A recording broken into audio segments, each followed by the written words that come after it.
Donc, merci Julie. Merci à tous d'être présents aujourd'hui à notre petite conférence de ce midi, ce malgré la belle chaleur à l'extérieur.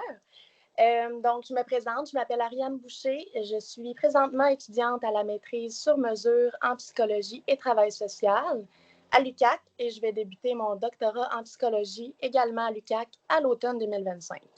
Puis aujourd'hui, j'ai le plaisir de vous présenter un projet de recherche sur lequel j'ai participé tout au long de l'année auprès de mon directeur de recherche, Yann Zoldan. Je vais le laisser se présenter.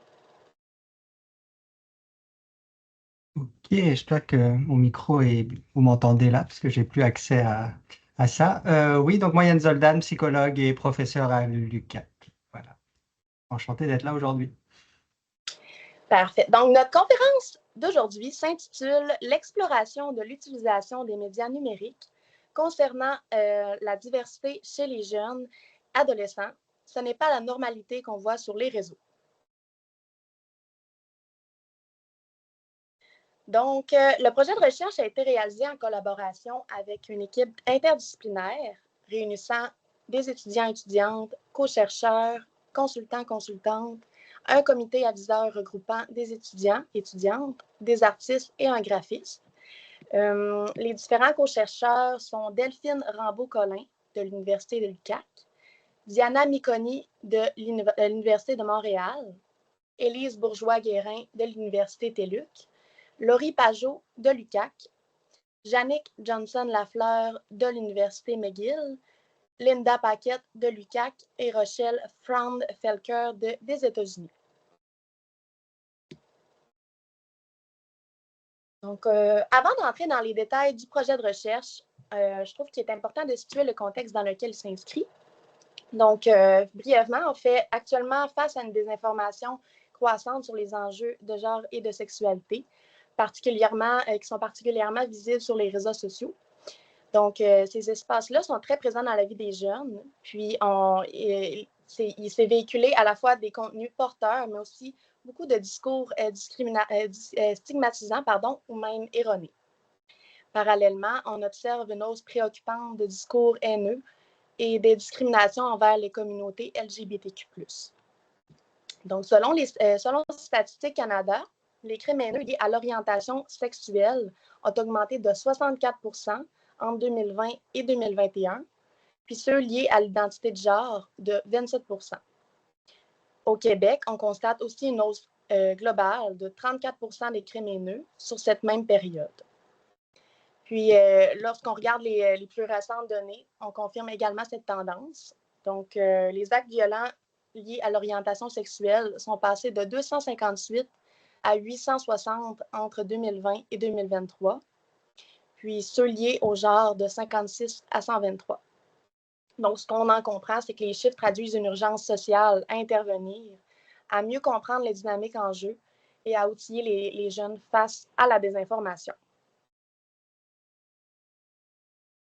Donc, c'est à partir de ces observations-là que notre projet de recherche a vu le jour. L'objectif général était de prévenir la désinformation concernant le genre et les sexualités, ainsi que les biais et rigidités psychologiques subséquents.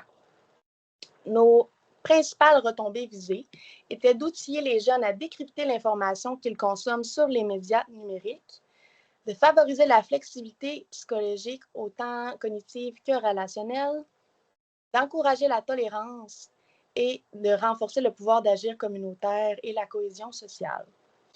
Notre projet s'inscrit dans une démarche participative en partenariat avec les jeunes et les milieux scolaires et communautaires. Notre démarche repose sur 3 principaux axes. Donc, premièrement, on souhaite comprendre la désinformation liée au genre et à la sexualité. D'abord, à l'aide d'une revue critique de la littérature, d'une analyse de discours électoraux américains et d'une exploration des représentations des jeunes, entre autres à travers des outils de photolangage qu'on va plus tard en discuter plus en détail. Deuxièmement, on souhaitait mettre en place un projet d'intervention pilote dans le but de favoriser le vivre ensemble. Cet objectif-là passait par des ateliers créatifs conçus avec et pour les jeunes. Puis troisièmement, on souhaitait co-construire des outils de prévention et d'intervention pour les jeunes et également pour les milieux scolaires et communautaires. Pour ce qui est des différentes étapes du projet de recherche, concrètement, le projet s'est déroulé en plusieurs grandes étapes. D'abord, nous avons réalisé une revue de la littérature sur la désinformation et sur ses effets. Ensuite, on a fait des groupes de discussion avec les jeunes pour un peu mieux comprendre leurs perceptions et leurs besoins. Par la suite, on a fait la co-construction des ateliers avec les jeunes et des intervenants. Ensuite, on a fait valider nos contenus avec un comité aviseur regroupant les jeunes. Puis lorsque ça a été validé, on a pu mettre en œuvre des ateliers avec les écoles participantes. Donc actuellement, on est rendu à l'étape de la rédaction d'un guide qui est destiné à soutenir la prévention en milieu scolaire et communautaire. Puis ensuite, il va rester l'étape de la transmission, le transfert des connaissances. Je vais maintenant laisser la parole à mon collègue Yann. Oui, donc je vais vous parler un petit peu de la philosophie derrière la recherche et qui se traduit dans notre méthodologie. Donc, on a voulu faire une recherche plus d'action communautaire, une recherche critique.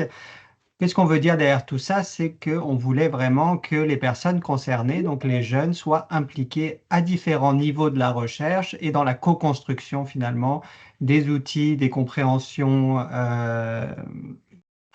des données.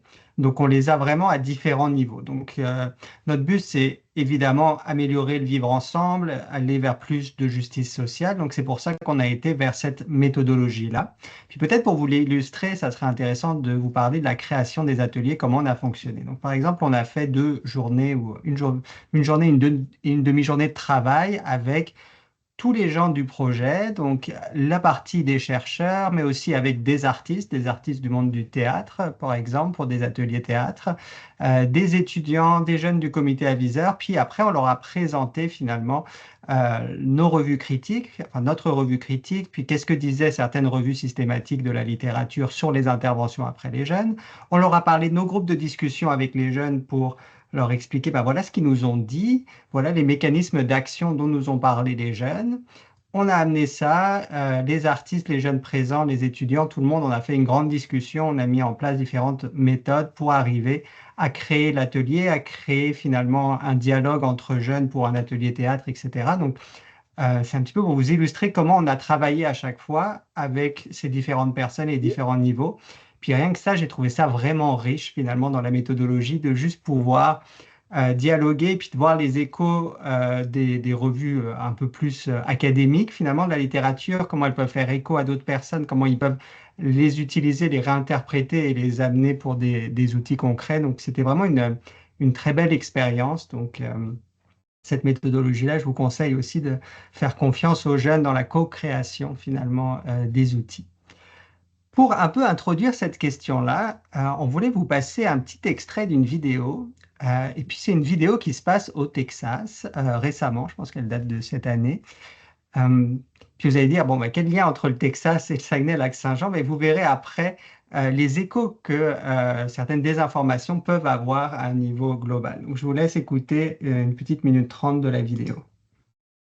You claimed, quote, schools have been provided litter boxes for students identifying as animals, end quote, when you introduced this bill. Is that correct?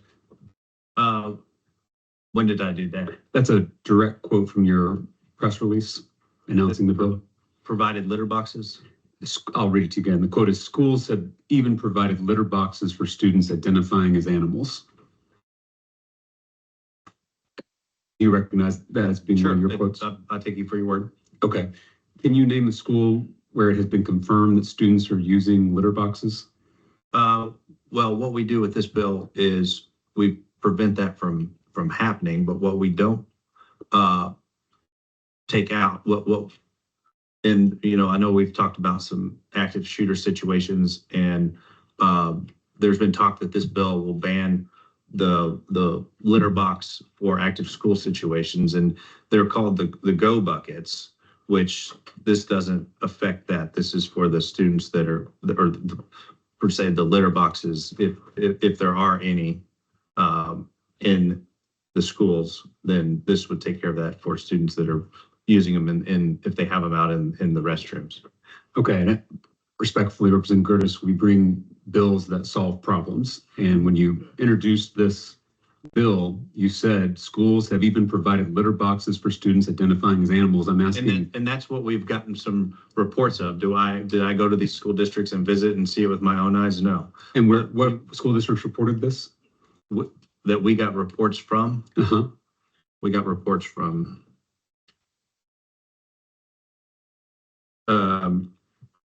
well, Smith and Smithville confirmed they Okay. do not have one. Yeah, because you mentioned Smithville in your layout.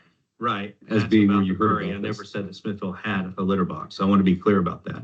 Okay, and I want to be clear that you cited Smithville in your layout and in your press release, but I have the minutes from last month's Smithville ISD school board meeting, which reads, quote, "At this time, the district has no concerns related to students behaving as anything but typical children."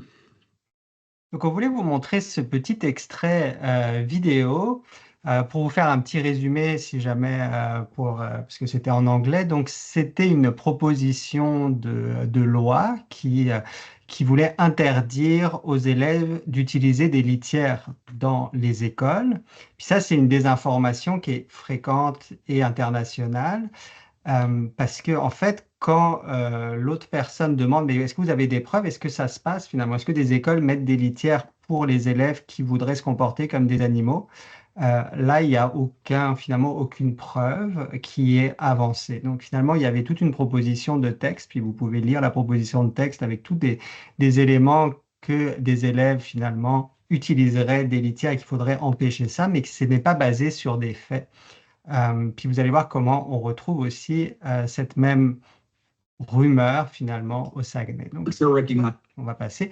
Donc, au niveau des définitions, on fait une petite différence entre désinformation et mésinformation. Donc, on va revenir rapidement. À la désinformation, le but, c'est plus de manipuler, tromper ou nuire finalement à des individus, des organisations ou des États.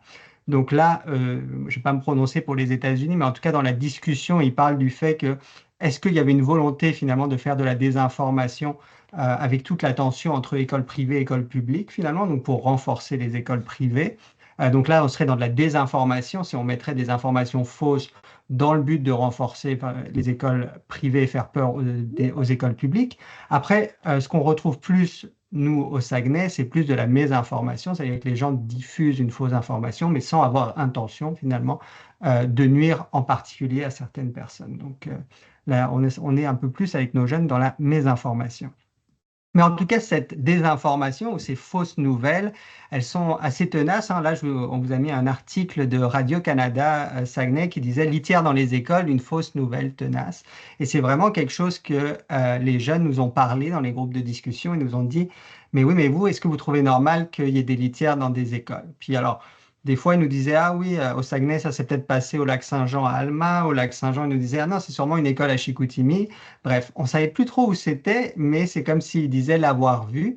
Puis ça a pris vraiment des proportions, parce que c'est des médias au départ, pas forcément très réputés, qui avaient passé cette fausse nouvelle. Donc on a aussi des gens, des intervenants qui se disent « Mais je crois qu'il y a eu une situation quelque part au Lac-Saint-Jean. » Donc je pense que c'est assez intéressant à analyser finalement comment dans le monde actuel et puis à travers les médias puis les réseaux sociaux qui reprennent aussi les extraits des médias, etc., on a des fausses nouvelles qui traversent de manière globale.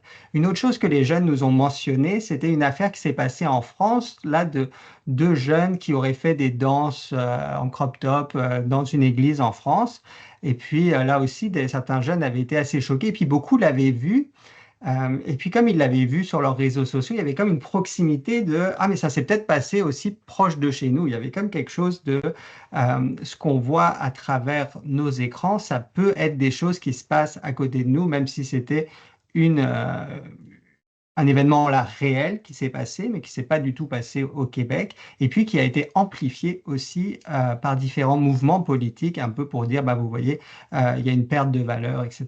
dans la société. Donc, le constat qu'on a fait, et pas juste nous, c'est que dans le contexte actuel, on a un contexte de mésinformation et de désinformation qui est importante. qui concerne la société entière. Hein. The Lancet nous dit on n'est pas juste au niveau scientifique, hein, on est dans la société, donc on doit vivre dans cette époque-là. Vous vous souvenez qu'il y a eu aussi beaucoup de propos par rapport aux jeunes de la diversité LGBTQ+, hein, qu'il y aurait plus de rigidité par rapport à ça. Nous, ce qu'on s'est rendu compte aussi dans les écoles, c'était oui par rapport aux questions LGBT, mais même aux questions de genre entre filles et garçons, mais au niveau des personnes cisgenres, donc pas forcément de la diversité de genre, il y avait aussi une plus grande rigidité. Donc, en tout cas, c'est notre contexte dans lequel on vit actuellement. Autre chose, le contexte global et aussi il y a une augmentation mondiale du conservatisme et notamment des tendances chez les jeunes qui augmentent à travers le monde et notamment en Amérique du Nord. Donc finalement, on a quelque chose, on a comme un mouvement qui est là et dont les jeunes finalement s'emparent aussi, mais qui dépasse aussi des fois nos réalités locales et québécoises. Pour expliquer ça avec notamment les réseaux sociaux, c'est qu'on est dans une culture plus globalisée. Donc, il y a des anthropologues qui parlent un peu de cette culture mondiale, hein, qu'on est maintenant un peu moins dans des cultures locales, ou alors on est dans des effets qu'ils appellent la glocalisation, c'est-à-dire comment des tendances globales sont réappropriées avec les éléments culturels locaux. Puis ça, on a aussi vu ça, pour vous donner un exemple qui vous fera peut-être un peu sourire. Donc, quand je vous parlais d'une rigidification dans les rôles de genre, au Saguenay, il y a des gens qui nous disaient, par exemple, une fille, peut-être qu'elle ne devrait pas conduire un skidoo. Ça, vous voyez, c'est les skidoos, il n'y en a pas partout sur la planète. Ça va dépendre des conditions météorologiques. Donc, il y a vraiment quelque chose d'une culture locale. Mais on voit une rigidification des normes de genre un peu plus au niveau mondial. Et puis, c'est réapproprié sur des exemples locaux. Puis là, les jeunes nous en ont donné beaucoup d'exemples locaux. C'est sûr qu'une autre chose qu'on a vue en allant voir les jeunes dans les écoles, c'est la place du numérique dans leur socialisation. Donc ça, pour nous expliquer les différentes choses, ils sortaient leur cellulaire. Hein, quand ils voulaient nous aider à comprendre, ils étaient là, non, mais regardez, je vais vous trouver ça. Et puis nous posaient des questions par rapport à des choses à travers leur cellulaire. Donc je trouve ça, c'était aussi assez intéressant. Et on est vraiment, je pense, dans la fin du dualisme qu'on a pu avoir il y a quelques années entre, il y a le monde réel, puis le monde virtuel. Hein, comme c'était deux mondes complètement séparés, puis que les gens devaient apprendre à faire la différence entre le réel et le virtuel. Bon, on se rend compte maintenant, notre réel est augmenté par le virtuel. Les gens auxquels ils parlent sur les réseaux sociaux, etc., sont des personnes réelles, et puis ça augmente finalement soit la communication, soit différentes choses. Donc on est moins dans ce dualisme-là. On est dans cette réalité que le digital et le physique, finalement, cohabitent ensemble. Des gens qui parlent du figital. Au niveau de certaines données sur l'usage des réseaux sociaux dans les pays développés, on peut aller jusqu'à 95% des adolescents qui sont sur les réseaux sociaux. Donc, c'est la grande majorité. Donc, c'est sûr que c'est à prendre en considération quand on fait des recherches, quand on pense à la manière dont ils sont socialisés, dont ils perçoivent l'information, dont ils reçoivent l'information. Il faut évidemment penser aux réseaux sociaux et à tout l'univers numérique. Il n'y a pas que des éléments négatifs. Souvent, on met de l'avant aussi les éléments négatifs de la socialisation numérique, mais ça peut aider la socialisation des jeunes, qu'ils aient un bon développement, qu'ils gardent des contacts avec des membres de la famille qui sont plus éloignés géographiquement, etc. Il peut y avoir de nombreux avantages, mais ce que les auteurs et autrices nous disent, c'est qu'il y a quand même des risques spécifiques, notamment la désinformation, d'être plus exposé à la désinformation, et d'autres risques spécifiques comme le cyberharcèlement, etc. Ce qui est certain, c'est qu'on est encore, je pense, à devoir faire des recherches sur cette socialisation augmentée, sur bien comprendre finalement qu'est-ce qui change ou qui ne change pas, mais qu'il y a un consensus dans la recherche par rapport à une prévention qui est importante, une éducation à la littératie numérique, finalement, de renforcer une lecture critique des réseaux sociaux, des informations chez les jeunes. Donc ça c'est un consensus de la littérature et notre projet essaye un petit peu d'aller à ce niveau-là. Si on va directement sur les jeunes, hein, c'était un peu notre titre aussi, hein, tu sais, je veux dire, c'est pas la normalité qu'on voit sur les réseaux, que comme c'est une personne sur 300, genre, je sais pas là. Donc on voit qu'il y avait des jeunes qui avaient une distance critique aussi de nous dire, mais écoutez, les réseaux sociaux, c'est pas notre réalité qu'on côtoie forcément, alors que d'autres jeunes étaient plus, si, c'est la réalité. Et en fonction de ce qu'ils voient sur les réseaux sociaux, ils vont des fois finalement avoir leurs valeurs personnelles, familiales et s'adapter face à tout ce qu'ils voient. C'est sûr que, comme je le disais, c'est leur réalité, les réseaux sociaux, et ce, peu importe la distance. Donc, ils nous montraient, quand ils voulaient nous expliquer certaines choses, quand ils nous parlaient des litières, par exemple, comme je vous ai dit, la désinformation, ils disaient, mais si, regardez, puis on voyait quelqu'un habillé en furries, là, les gens avec des costumes d'animaux dans une école. C'était clairement une école, en tout cas anglophone, mais ça ressemblait plus à une école américaine. Puis pour eux, c'était regarder, ça se passe, puis ça se passe. Puis j'étais là, mais ça se passe où? Puis ils disaient, ah, ben, ça se passe ici. Mais finalement, on voyait que c'était quelque chose qui venait de plus loin. Pareil, comme je l'ai dit, la vidéo en France, etc. Donc, peu importe la distance, ça commence à devenir leur réalité. Et pour essayer de se repérer, ils vont lire les informations en fonction de certaines normes, puis des fois des normes un peu plus basées sur une normalité attendue, où les jeunes nous ont parlé un peu plus d'une normalité qu'on pourrait dire cisgenre et hétéronormative. Ça a été des choses qu'on a un petit peu plus constatées. Alors, comment on a fait pour aller discuter avec nos jeunes? Donc, on a fait différents groupes de discussion. On en a fait 6 au Saguenay-Lac-Saint-Jean donc dans 6 écoles. Et puis, on ne voulait pas seulement les écoles régulières, on voulait aussi de la formation aux adultes ou des écoles alternatives pour avoir une représentation un peu plus large, en tout cas pour voir est-ce que les jeunes se comportent ou parlent différemment de ces sujets-là? Finalement, on a eu quand même assez de consensus sur des grands sujets avec les jeunes, quels que soient les milieux où on a été les voir.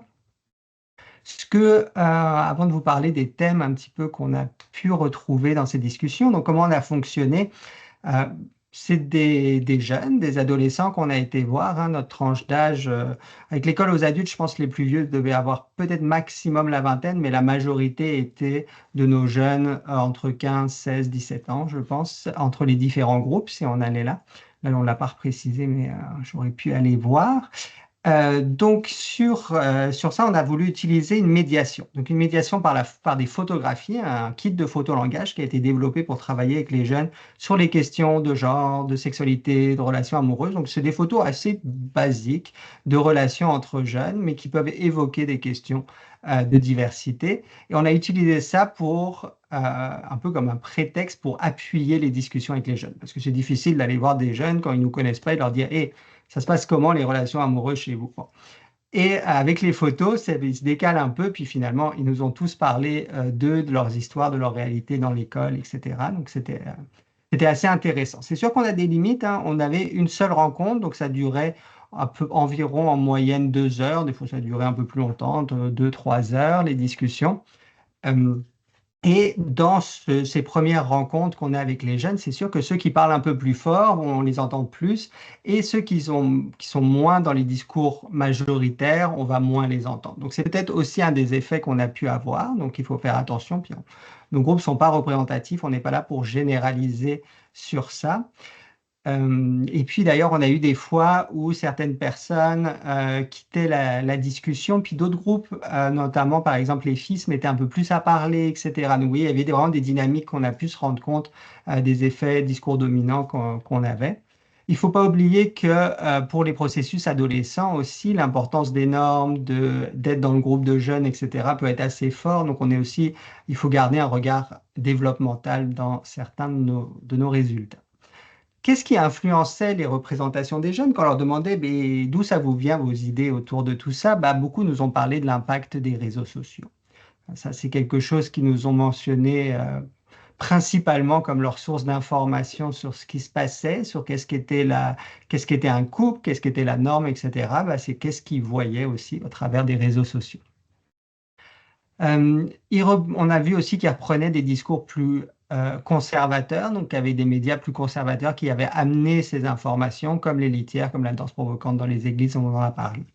C'est sûr qu'ils nous ont parlé plus de certaines normes, finalement, hein, pour eux, il y avait une acceptation et une inclusion qui étaient conditionnelles au respect de normes du groupe, qui étaient plus des normes cis-hétéronormatives à ce niveau-là.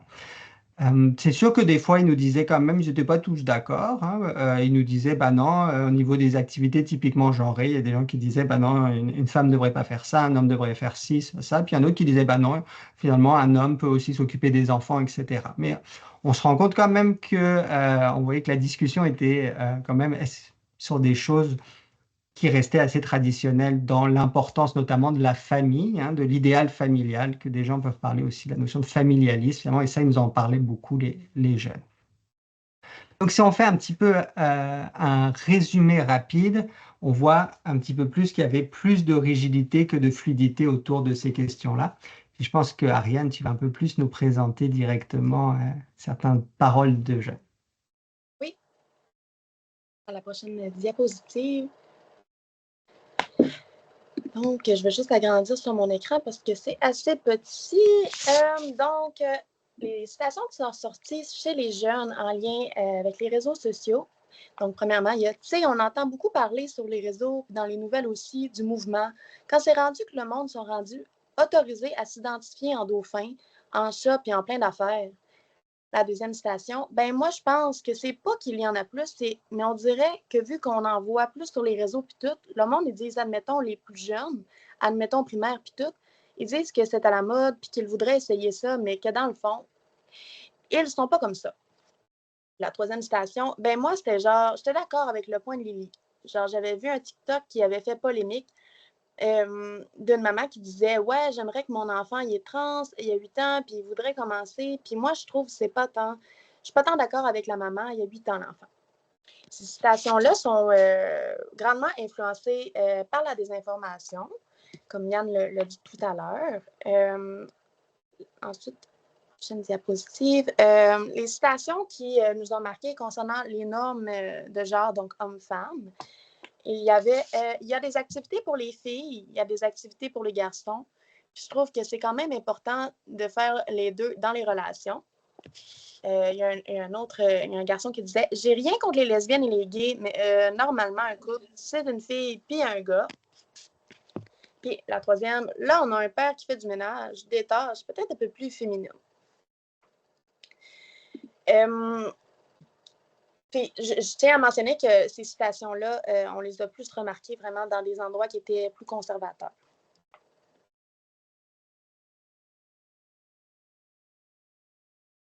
Oui, puis il y avait ces dernières citations. Excuse-moi, j'avais oublié la C'est prochaine. cool. Parfait. Les citations sur les discours, des citations sur des discours conservateurs des jeunes. Donc, je trouve beaucoup que l'humain perd de la valeur à travers le temps, perd ses valeurs, perd ses croyances. Il y a une autre personne qui disait « Je trouve que les gens aujourd'hui, on abuse beaucoup trop de la liberté qu'on leur donne. » Tu sais, quand c'est rendu qu'il y a des trans qui essaient d'influencer des enfants, c'est pas normal. Quand c'est rendu qu'il y a des drag queens qui vont dans les écoles, c'est pas normal. Puis quand c'est rendu que le gouvernement se pose des questions sur quelle loi mettre en place pour que tout soit régulé, c'est pas normal.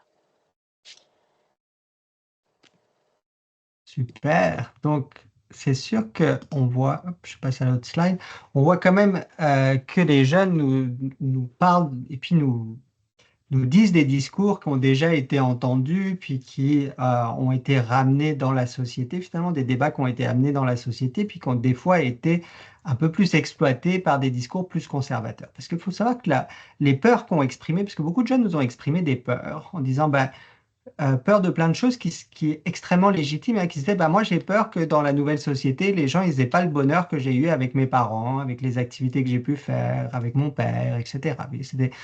Puis là-dessus, je pense que c'est vraiment important d'aller les reconnaître, ces peurs. Puis après, l'idée c'est que elles sont un peu plus exploitées par moment, et puis de lui dire, bah, c'est comme s'il y avait des groupes qui retiraient cette possibilité-là, ce qui n'est pas forcément la réalité. Donc c'est là où, face à différentes peurs, de perte de repères, de choses qu'ils ont aimées, d'idéal qu'ils veulent former aussi, ces jeunes-là, on exploite un peu plus avec des discours conservateurs qui parlent d'une nostalgie qui n'a jamais existé finalement, hein, en disant ben, on aimerait bien que ça soit comme avant où tout était plus simple.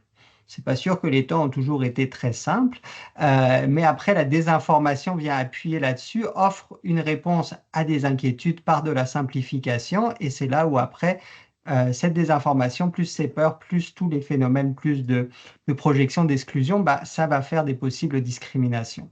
Je vous ai mis une citation d'un psychologue sud-africain que je trouve assez intéressant en 2023, qu'il a écrit ça, puis en 2025, malheureusement, ça ne s'est pas beaucoup arrangé. Il dit, bah, c'est sûr qu'on ne doit pas laisser nos démocraties aux fascistes, finalement, mais il dit, bah, on ne doit pas non plus leur céder nos désirs et qu'on peut essayer de constituer ces désirs de manière plus démocratique, finalement. Hein. C'est l'idée de...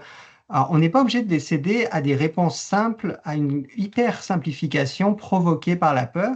Et puis, on peut essayer d'aller un peu plus travailler sur la tolérance de cette ambiguïté et que c'est pas facile d'être jeune et c'est pas possible d'être jeune dans le monde actuel avec beaucoup d'inquiétudes. Donc, ce qu'on avait remarqué, c'est que dans les stratégies habituelles, un petit peu de prévention autour de ces questions-là, on travaille beaucoup sur donner de l'information aux jeunes, hein, sur la versant plus cognitive aussi, en espérant que ça va pouvoir provoquer du changement, de nouvelles idées, être plus ouvert, tolérant et que finalement il y ait moins de comportements d'exclusion à la fin. Si je fais un schéma vraiment rapide de stratégie un peu plus habituelle. Ce qu'on s'est rendu compte, c'est que dans des moments comme on traverse en ce moment, qui sont très polarisés, c'est comme si l'information, elle a du mal à passer et qu'il faudrait peut-être travailler à quelque chose avant pour permettre à l'information de venir. Et c'était un peu ça notre projet de recherche, c'était qu'on essaye de faire une expérience plus de flexibilité, de décentrage finalement, où les jeunes vont, pendant cette expérience, se dire, ah ok, le fait qu'il y ait des personnes qui pensent différemment, c'est correct finalement, je suis dans un endroit qui est quand même assez sécurisant, je peux m'exprimer, je peux parler de mes émotions positives ou négatives, donc j'arrive un petit peu plus à naviguer l'incertitude et l'ambiguïté en faisant cette expérience-là. Et puis peut-être que ça va me permettre d'avoir de changements de comportement ou en tout cas d'être un peu plus ouvert, d'avoir un peu un élastique là qui s'est élargi au niveau des idées qu'on peut entendre et donc de développer l'esprit critique. C'est pas, on n'a pas voulu que les jeunes, on leur a pas dit la bonne façon d'être en relation, la bonne façon d'être avec les autres, mais comment ils peuvent avoir des outils pour réfléchir sur eux avec les autres. Le but, en fait, de ce qu'on a voulu mettre en place avec les jeunes, en discutant avec eux, pour mettre en place plus de flexibilité, de tolérance et d'ouverture, bah, c'était de travailler à plus de reconnaissance hein, de l'autre, donc finalement qu'ils se sentent reconnus eux-mêmes et qu'ils puissent reconnaître l'autre, notamment avec de l'empathie, qu'ils puissent voir qu'il y a différents points de vue et arriver à se mettre un peu dans les chaussures des autres personnes et qu'on peut faire une expérience et puis mettre différents sens autour de questionnements communs.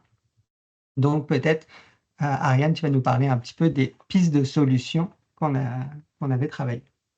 Oui, donc le projet nous a permis de dégager plusieurs pistes de solutions, donc autant issues de la littérature scientifique et de la voix des jeunes eux-mêmes.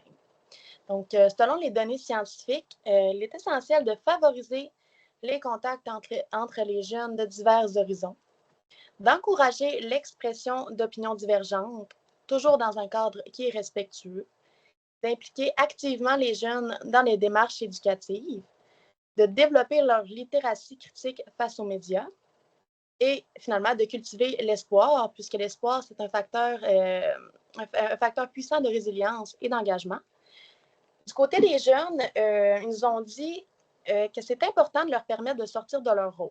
Donc, par exemple, en les mettant à la place d'un parent, d'un enfant de la diversité. Ensuite, ils nous ont dit que c'est important de favoriser le contact avec la diversité dans le but de créer des expériences positives et aussi de leur permettre de s'exprimer librement sur ces enjeux. Donc, on peut voir qu'il y a des éléments qui ressortent autant au niveau de la voix des jeunes que de la littérature scientifique. Pour ce qui est de nos ateliers, on avait 3 principaux modes pour atteindre notre objectif, qui était de tenter de passer de la rigidité à la flexibilité cognitive, notamment en favorisant la tolérance, l'ouverture, le décentrage, l'empathie, la mise en sens, l'acceptation et la reconnaissance. Donc, nos 3 modes, c'était le théâtre, la musique et l'écriture. Puis vraiment, on choisissait le mode selon l'école, selon la dynamique de groupe et tout. Puis, au niveau des ateliers, les ateliers ont été construits puis vont être accessibles sur le site Internet de Jeunesse inclusive avec toute la procédure pour les mettre en place. Puis d'ailleurs, en lien avec le site Internet, il y a aussi un guide qui va être accessible, disponible avec des outils concrets et utiles. Donc, je laisse Yann vous en parler davantage. Oui, bah, le site internet, il est en construction. Vous pouvez déjà aller le voir, jeunesseinclusive.ca, mais il est encore en construction. Puis alors, normalement, vers mi-août ou la fin août, tout sera disponible. Donc, c'est-à-dire que nous, ce qu'on voulait vraiment, c'est créer des outils, créer un guide, donc tout ce qui est pour reproduire les ateliers, avec un petit peu les conseils qu'on a eus avec les jeunes qui ont expérimenté les ateliers dans les écoles. On les a expérimentés dans différents contextes. Je n'aurai pas le temps de vous parler de tous les contextes, mais par exemple, on a expérimenté ça au Pérou aussi, dans un lieu vraiment défavorisé avec des jeunes pour voir finalement, bah, est-ce que ce genre d'atelier, bah, est-ce que ça peut marcher aussi dans un contexte qui est vraiment différent que celui du Saguenay, etc. Donc, on essaye de vous mettre tout ça bien en place sur le site internet et le guide, et vers la fin août, puisque notre but, c'est que tout le monde puisse l'utiliser avec plein de conseils pour l'adapter en fonction des réalités et des contextes. Donc, par exemple, certains outils, de petits outils qui seront dans le guide, on vous en présente un là, c'est face à une information ou une désinformation, finalement, comment on peut se questionner et puis comment on peut travailler son esprit critique à travers des petites questions qui nous permettent d'être plus conscients de soi, des autres et du contexte. Donc, par exemple, alors, on dit juste, bah, comment tu te sens vis-à-vis de cette information pour se questionner vis-à-vis de soi. Quelles sont les émotions que tu vis face à cette information? Est-ce que ça te fait réagir de différentes façons? Puis des fois, c'est difficile de nommer. Donc, on a même dit, bah, est-ce que tu ressens quelque chose de particulier? Est-ce que tu te sens à l'aise, pas à l'aise? Tu es intrigué? Bon, peu importe. D'être à l'écoute aussi de son corps face aux informations qu'on reçoit. Après, de se questionner vis-à-vis des autres, comment tu penses que les autres ils vont réagir avec cette information? Qu'est-ce que tu penses qu'ils pensent finalement ta famille, tes amis, pour avoir aussi une distance critique sur, OK, est-ce que je lis l'information en fonction de comment les autres pensent que je devrais la lire? Et puis voilà, donc comment les autres vont influencer nos réactions? Puis est-ce que la personne qui communique l'information a un impact sur toi? Donc est-ce que le fait que tu aies reçu cette information par un influenceur ou une influenceuse sur les médias sociaux, est-ce que ça va venir changer? Tu vas trouver que c'est plus fun ce qui t'est amené, tu vas réagir avec les mêmes émotions, etc. Donc c'est toutes des questions simples pour développer l'esprit critique. Donc, aussi vis-à-vis du contexte, hein, quelles sont les situations dans lesquelles tu as eu les mêmes réactions? Est-ce que tu peux, est-ce que tu peux identifier des éléments du contexte qui va expliquer finalement cette information, le type de médias? Est-ce qu'ils veulent vendre des choses? Est-ce qu'ils veulent faire peur? Etc. Est-ce que cette information va modifier la perception de ton environnement? Est-ce que tu vas finir par voir ton école différemment, tes amis différemment? Et puis, le dernier point qu'on voulait aussi, par exemple, sur ce petit outil, c'est bien de se questionner, mais comment on aide à sortir de l'inconfort? Puis ça, c'était redonner le pouvoir d'action. Bah, qu'est-ce qui te permettrait d'aller mieux? Euh, Est-ce que pour situer l'inconfort, qui peut t'aider à te sentir mieux? Qu'est-ce qu'il faudrait modifier dans la société pour que tu te sentes mieux? Et si toi, tu voulais raconter cette information différemment, finalement, comment tu la dirais? À qui, dans quel contexte, comment tu changerais un petit peu ça. Donc voilà des exemples d'outils. On a différents outils qu'on a mis en place. Euh, un autre qui a été conçu par rapport avec l'équipe aux États-Unis qui ont travaillé sur la campagne électorale la dernière aux États-Unis pour voir comment les histoires racontaient, influençaient les émotions et faisaient appel à des mythes nationaux, etc. Donc après, ça a donné des petits outils sur quand on entend un discours politique, qu'est-ce qu'on essaye de dire, comment, par quelle modalité. Donc ça, c'est des petites choses qu'on met en place pour favoriser des lectures critiques à ce niveau-là. Donc, c'en était là pour notre présentation. On voulait laisser de la place maintenant un petit peu plus à une période de questions.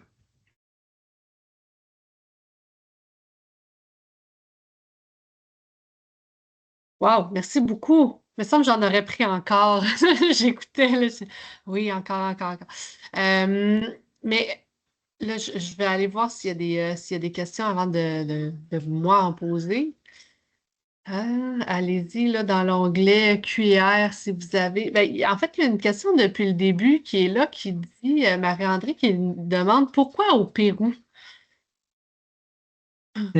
C'est une très bonne question. Pourquoi au Pérou? En fait, c'est une étudiante donc, qui fait son doctorat avec moi, qui est une étudiante française, mais qui vit au Pérou, dans l'Amazonie d'ailleurs, qui étudie sur certains sujets, puis qui était venue faire un stage de recherche à l'UQAC et qui avait développé toute une partie de la recherche. Puis elle nous avait dit, mais est-ce que vous pensez qu'on pourrait tester ça dans un autre environnement, finalement, d'une capitale, dans des quartiers vraiment défavorisés avec des jeunes? Parce que ce que vous dites de la désinformation, puis on parlait du niveau global, Ce que disent les jeunes dans les écoles au Saguenay, ça me fait penser à des choses que différentes associations nous parlent au Pérou, qui essayent d'agir sur ça.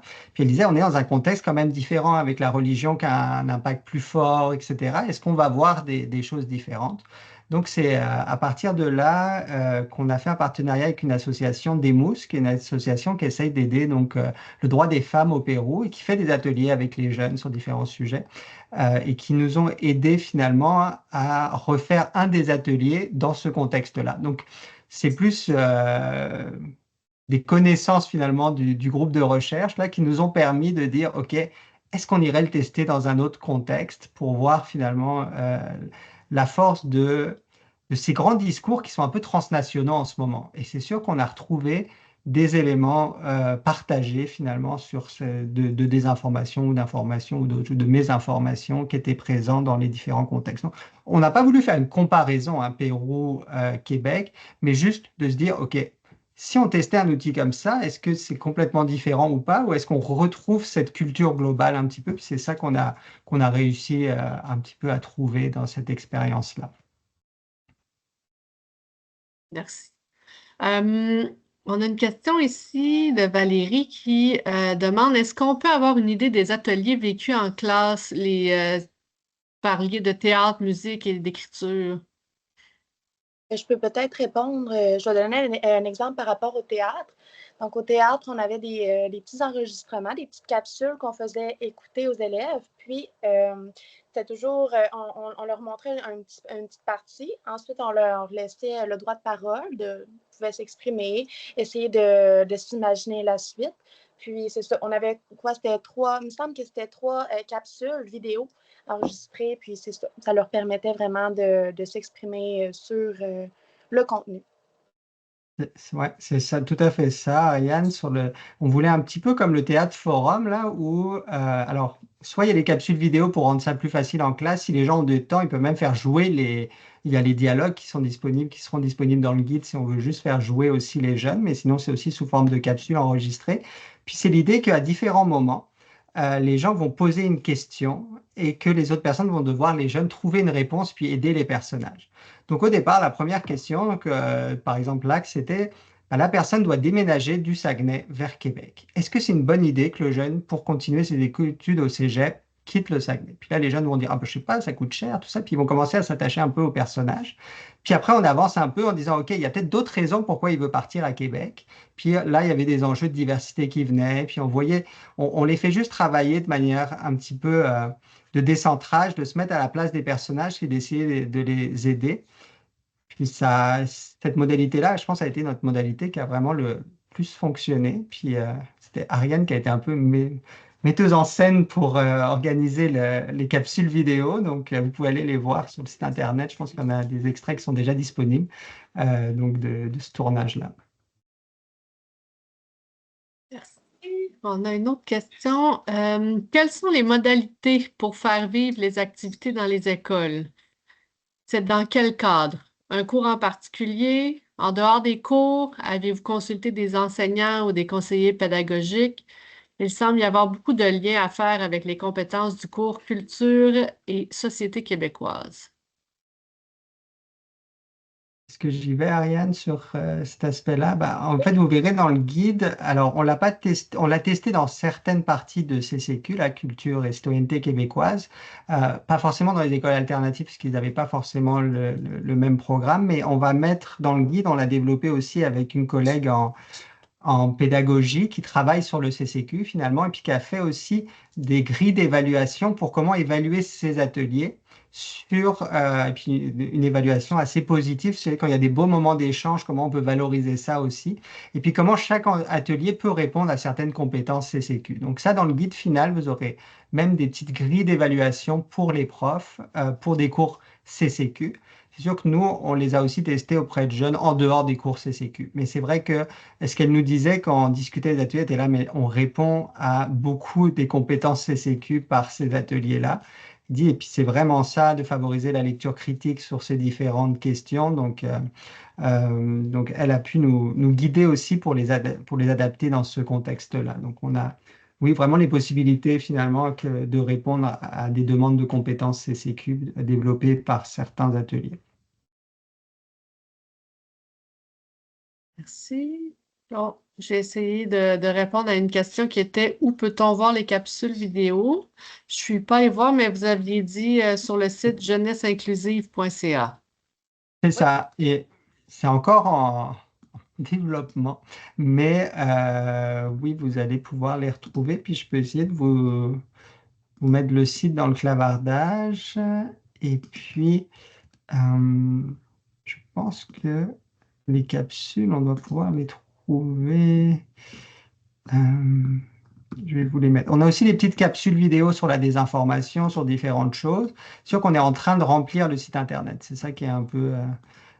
fin août, c'est notre date pour que ça soit bon. Mais là, voilà, je vous ai retrouvé la capsule vidéo du théâtre, donc qui peut être utilisée.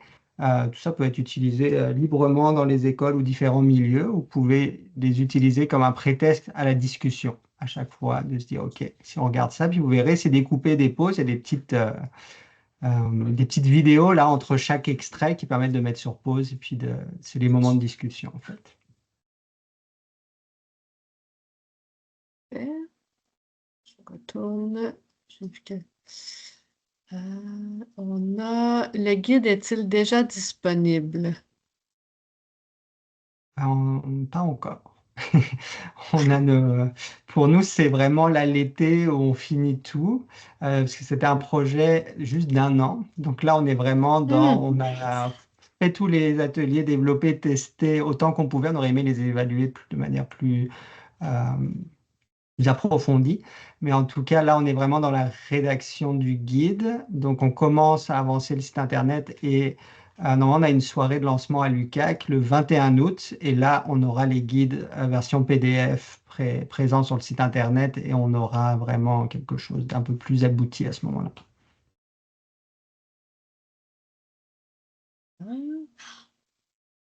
Est-ce qu'on a d'autres questions? Oh, il y a quelque chose d'autre. Comment allez-vous diffuser tout ça dans les écoles? Alors, c'est sûr, nous, on a les écoles partenaires au Saguenay, mais on espère que le site Internet, finalement, va pouvoir devenir une ressource. On a des partenaires d'autres groupes de recherche avec nous qui vont pouvoir le diffuser, qui vont, j'espère, pouvoir le tester à différents endroits. Notamment, nous, on l'a fait en région. On voulait que ça parte de la région aussi, parce qu'on y était, puisqu'on trouve que c'est bien aussi qu'on mette des initiatives régionales. Ça nous permettait aussi un peu de voir, parce que beaucoup d'explications avaient associé la montée un peu plus d'intolérance à la migration. Puis chez nous, ce n'était pas une réalité de nos écoles, finalement. On avait très, très peu d'étudiants migrants ou internationaux là dans les écoles qu'on a vues. Et pourtant, on avait les mêmes discours que d'autres organismes avaient pu voir dans des grands centres, etc. Ça ne veut pas dire que ça n'a pas d'impact, finalement, d'autres impacts contextuels, mais pour nous, c'était intéressant aussi de dire, vous voyez des discours que vous retrouvez à Montréal dans des classes très multiculturelles, on en a dans des classes à 99% québécoises aussi en région. Donc, je trouvais ça aussi intéressant de pouvoir montrer qu'on est dans un phénomène global sur ça. J'ai ici une question. Est-ce que vous suggérez les ateliers auprès des élèves du premier ou deuxième cycle du secondaire ou les deux? Nous, on a fait ces ateliers un peu plus pour les plus grands pour le moment, là, parce qu'on a pu les tester plus. Donc, CCQ, on était en secondaire 5, si je ne me trompe pas. Mais je me perds des fois dans les chiffres un peu du système québécois. Donc, c'est sûr qu'on a plus testé ça. On les a testés aussi dans un cégep à Rimouski, donc un peu avec des niveaux un peu plus grands. Ça serait vraiment un beau travail, je pense, d'essayer d'adapter pour les plus petits où les questions sont un peu différentes. Et puis ça serait vraiment, si la recherche pouvait se continuer avec ça, ça serait intéressant. Ça, c'est sûr. J'ai la dame qui avait posé, pas la dernière question, mais les autres avant. Je vous propose de venir présenter ça éventuellement dans les rencontres des conseillers pédagogiques du CCQ. Ah, ben, ça nous ferait vraiment plaisir. Je peux vous mettre mon courriel, en tout cas, dans le clavardage. N'hésitez pas à nous contacter. Ça, c'est mon courriel. Puis, je vous mets aussi, parce que les gens, on a plusieurs personnes qui répondent, le courriel du projet de recherche qui vous permettra aussi d'avoir des suivis si jamais vous voulez qu'on vous tienne au courant, qu'on vous envoie le guide dès qu'il est prêt. qu'on vienne vous parler de certaines choses, de qu'est-ce qui s'est bien passé, des défis qu'on peut avoir, des choses un peu plus, des fois, personnalisées qu'on peut proposer. Donc, voilà. Puis avec notre collègue qui travaille plus sur CCQ, des fois, elle pourrait répondre à certains aspects. Puis on a un peu toute une équipe qu'on peut valoriser pour différentes expertises si vous avez besoin. Il y a une autre personne ici dans le clavardage qui dit merci beaucoup pour cette recherche. Je suis psychoéducatrice à la cité étudiante de Roberval. N'hésitez pas à me contacter pour faire équipe avec notre école.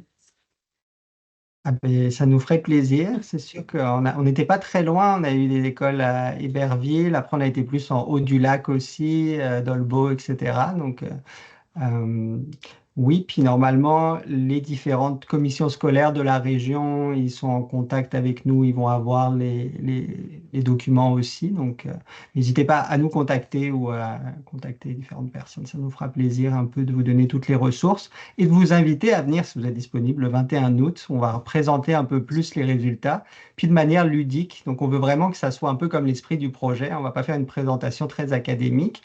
On va essayer de vous faire différents petits stands comme si c'était un musée pour visiter les résultats de recherche. Donc, si jamais vous vous ennuyez au mois d'août ou ce qui met à pleuvoir ce jour-là, vous pourrez passer à l'UQAC le 21 août, 5 à 7.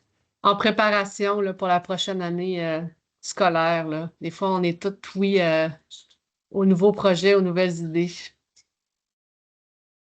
ne sais pas s'il y a d'autres questions. Dans le clavardage. Je me demandais les outils qui ont Oui, il y a été. une autre Ah, question. il y en a une? Ah, je l'ai Oui, il y manquée. en a une dans le clavardage. C'est est-ce qu'on va recevoir une invitation pour le 21 août? Ah, je n'ai pas vu ça. Bien, écrivez-nous à l'adresse DSS Prévagir et on vous donnera toutes les informations, où se passe le 5 à 7, le déroulé un peu de l'événement pour voir ce qui vous intéresse. Ça sera à l'UQAC, le 21 août, 5 à 7, dans une des salles de l'UQAC, la principale, là, en face de la cafétéria, si jamais. Mais oui, écrivez-nous surtout, parce qu'on n'a pas fait pour le moment on va lancer la publicité bientôt pour l'événement. Donc là, je ne pense pas rien manquer. Moi, j'étais plus curieuse au niveau des outils qui ont été créés par la suite, si j'ai bien compris. Est-ce que ça a été testé, essayé auprès des jeunes? Est-ce qu'il y a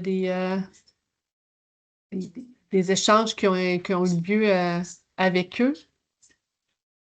Oui, c'est une très bonne question. Je peux en dire un mot si tu veux compléter, Ariane, peut-être. Nous, ce qu'on a beaucoup testé dans chaque école avec un petit protocole là, d'évaluation, c'est les ateliers. Après, chacun des outils qui ont été développés a été testé avec nos comités jeunes aussi, donc, qui nous aidaient vraiment à voir qu'est-ce qui était adapté, etc. Donc, tout ce qui est plus les ateliers, ce qu'on va vraiment mettre de l'avant dans le guide, ça a été évalué.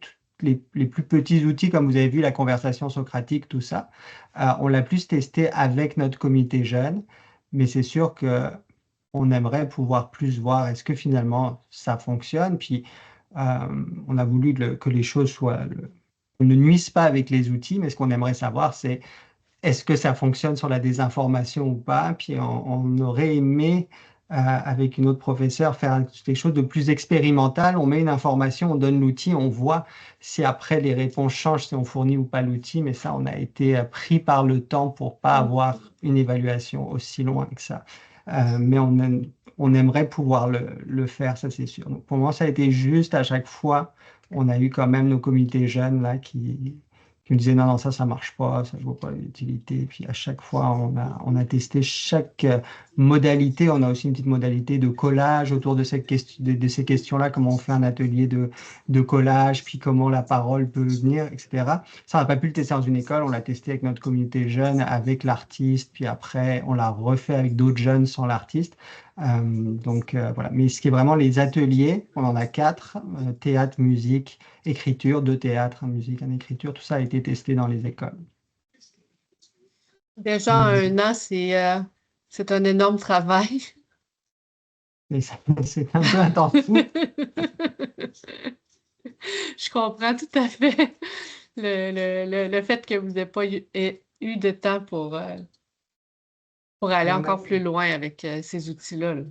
On avait une belle équipe, par exemple Ariane qui est là aussi pour représenter, que c'est beaucoup investi pour le théâtre, là, notamment, puis à d'autres parties aussi de la recherche. Donc je dois dire vraiment toute notre équipe de recherche, notamment les personnes étudiantes ont vraiment donné beaucoup, étaient vraiment investies, puis ont beaucoup aimé ça. Donc ils ont donné plus de leur temps finalement aussi, ils se sont investis énormément dans le projet, ce qui a permis qu'on ait quand même quelque chose à l'heure actuelle sur un an. Donc, je voulais en profiter pour les remercier.